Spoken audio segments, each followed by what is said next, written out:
കൊല്ലമഞ്ചലിയിൽ പോലീസുകാരന്റെ bullet കത്തിച്ച കേസിൽ വഴിത്തിരിവ്. സംഭവത്തിൽ ശൂരനാട് സ്വദേശി ആരതി, ഇടുക്കി സ്വദേശി ഗായത്രി എന്നിവരെ പോലീസ് അറസ്റ്റ് ചെയ്തു. പോലീസുകാരനായ വിവേകും ആരതിയും തമ്മിലുള്ള വ്യക്തിപരമായ പ്രശ്നമാണ് ബൈക്ക് കത്തിക്കാൻ കാരണമെന്ന് പോലീസ് പറയുന്നു. മനോജ് അപ്പുക്കുട്ടൻ ചേരുന്നുണ്ട് കൂടുതൽ വിവരങ്ങളുമായി. Manoj, good morning.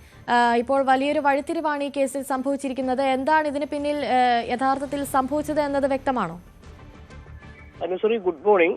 ഞായറാഴ്ചയോടുകൂടിയാണ് Aranmula police സ്റ്റേഷനിലെ civil police officer Archal Palavila വീട്ടിൽ വിവേകിന്റെ വീട്ടുമുറ്റത്തിരുന്ന ബുള്ളറ്റ് രാത്രി കത്തിച്ചത്. ഇതിനെ തുടർന്ന് പോലീസ് നടത്തിയ അന്വേഷണത്തിൽ യാതൊരു തുമ്പും കിട്ടാത്ത നിലയിലായിരുന്നു കാര്യങ്ങളുടെ പോക്ക്. CCTV ദൃശ്യങ്ങളിൽ 2 സ്ത്രീകൾ നടന്നു പോകുന്ന ദൃശ്യങ്ങൾ മാത്രമേ അത് ലഭിച്ചിരുന്നുള്ളൂ. അതും വ്യക്തമല്ലാത്ത ദൃശ്യങ്ങളാണ്.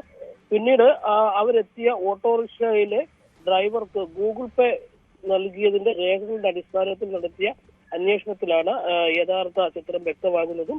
ഓട്ടോക്കാരന്റെ കൂടി സഹായത്തോടു കൂടിയാണ് ഈ സ്ത്രീകളുടെ ചിത്രം വരയ്ക്കുകയും അത് ഓട്ടോറിക്ഷ തൊഴിലാളി തിരിച്ചറിയുകയും ചെയ്തതിന്റെ അടിസ്ഥാനത്തിലാണ് പ്രതികളിലേക്ക് എത്തുന്നതും പ്രതികളെ അറസ്റ്റിലാക്കുന്നതും.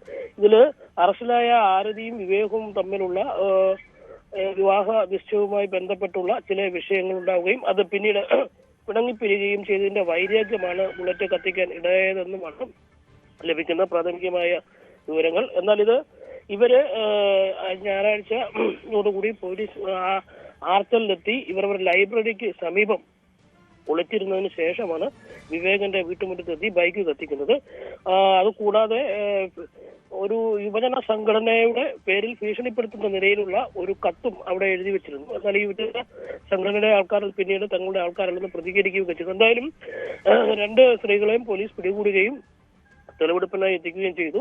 വളരെ സുരക്ഷിതമായി ആ ചിത്രങ്ങളൊന്നും മാധ്യമങ്ങൾക്ക് ലഭിക്കാത്ത നിലയിൽ വളരെ മുഖമൊക്കെ മൂടിക്കെട്ടിയ നിലയിലാണ് ഇവിടെ തെളിവെടുപ്പിനായി എത്തിച്ചത്. തെളിവെടുപ്പ് കഴിഞ്ഞ് പോകുന്ന വഴിക്ക് ഒരു കുട്ടി വിഷം കഴിക്കുകയും പാരിപ്പള്ളി മെഡിക്കൽ കോളേജിലേക്ക് കൊണ്ടുപോവുകയും ചെയ്തിട്ടുണ്ട്. എന്തായാലും സംഭവത്തെക്കുറിച്ച് കൂടുതൽ വിശദമായ അന്വേഷണം നടത്തും എന്ന നിലയിലാണ് ഇപ്പോൾ അഞ്ചൽ പോലീസ് നമ്മളോട് പ്രതികരിച്ചിരിക്കുന്നത്. ശരി, കൊല്ലം അഞ്ചലിലാണ് പോലീസുകാരന്റെ ബുള്ളറ്റ് കത്തിച്ച സംഭവത്തിൽ വലിയ വഴിത്തിരിവുണ്ടായിരിക്കുന്നത്. ഇപ്പോൾ 2 സ്ത്രീകളെ ഇതുമായി ബന്ധപ്പെട്ട് പോലീസ് അറസ്റ്റ് ചെയ്തു എന്നുള്ള വിവരങ്ങളാണ് പുറത്തുവരുന്നത്. മനോജ് അപ്പുക്കുട്ടനാണ് കൂടുതൽ വിവരങ്ങൾ നൽകുന്നത്. കൂടുതൽ വാർത്തകൾക്ക് News 18 Keralam YouTube channel subscribe ചെയ്യുക.